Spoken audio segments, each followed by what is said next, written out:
Chicken fry করার জন্য regular কাট করে এভাবে চিকেনগুলো কেটে ভালোভাবে পরিষ্কার করে পানিটা ছড়িয়ে নিয়েছি। স্বাদ মতো লবণ, 2 চামচ সয়া সস, ঝালটা যে যার স্বাদ মতো, 1 চামচ লাল মরিচ গুঁড়ো, 1 চামচ ভাজা জিরে গুঁড়ো, 1 চামচ গরম মশলা গুঁড়ো আর 1 চামচ কালো গোলমরিচ গুঁড়ো।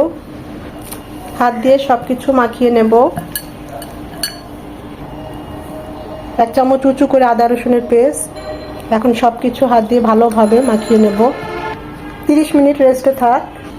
ময়দার সাথে লবণ আর একটু মরিচ গুঁড়ো মাখিয়ে নিয়েছি। এখন এটাকে কোট করে নিচ্ছি।